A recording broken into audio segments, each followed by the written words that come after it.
Ahoy, mates! Your journey with the pirates is coming to an end, but it's not over yet. Today, you will start part 6 of Treasure Island, and by the end of this week, you'll find out how the story concludes. Will Long John Silver and his band of mutineers claim the treasure? Or will Jim Hawkins find a way to outsmart them? Will it be riches for all? Or will it be 15 men on a dead man's chest? We are reaching the climax of the novel, but before we dive back in, let's take a little trip down memory lane.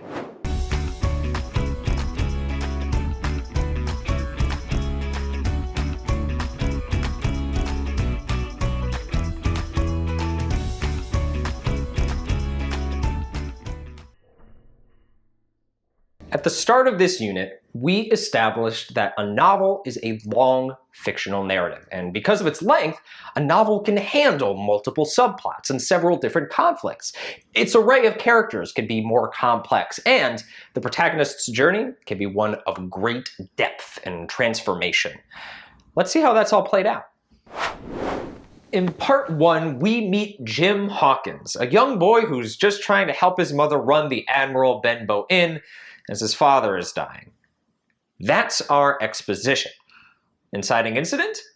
Enter Billy Bones, the mysterious old sea captain who just loves to sing that haunting yo-ho-ho song.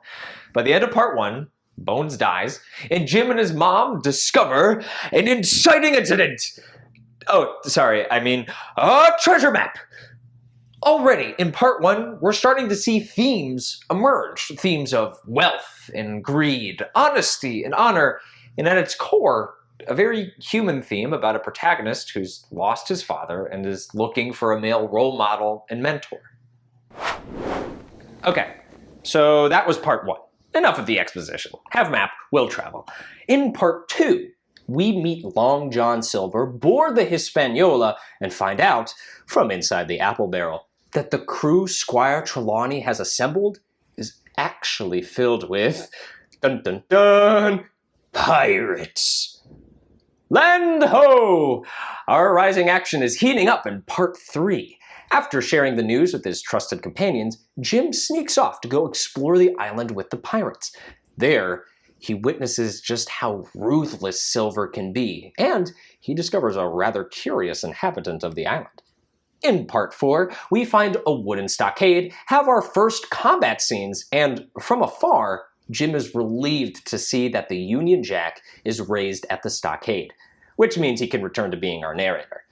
Part 5. Once again, our hero sets out on his own, this time cutting the Hispaniola from its anchor, boarding the ship, and having a scuffle with Israel Hands, which doesn't end well for Hands. The ship runs aground, and Jim makes it back to the stockade in the dark to the greeting of, "Rah! Pieces of 8!" which can only mean one thing. And now, we've reached the climax. The narrative tension is at its highest peak. What will happen next?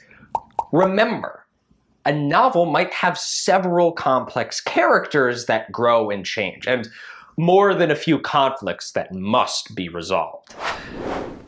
You'll finish Treasure Island this week, and at the story's conclusion, you're going to be asked to write a book review that's between 300 and 500 words in length and in MLA format.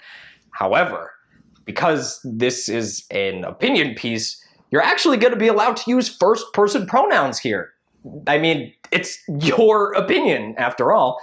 After your introductory paragraph, you'll offer a concise summary of the novel, and then your critique of the novel, about its structure, plot, language, characters, themes, anything that you feel strongly about. Just remember, you need to support your claim with evidence from the text, as well as in-text citations.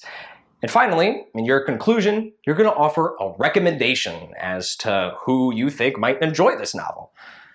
Throughout the week, you're also going to be reviewing unit vocabulary, literary skills, and those tricky phrases and clauses. Be sure to brush up on those. They're going to be in your online question sets each day.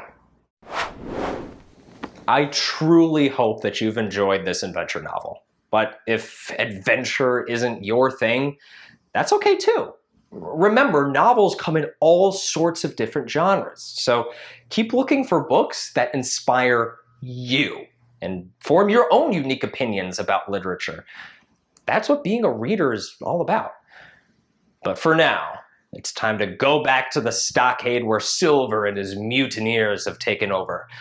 Pieces of 8 and out. Hey, hey.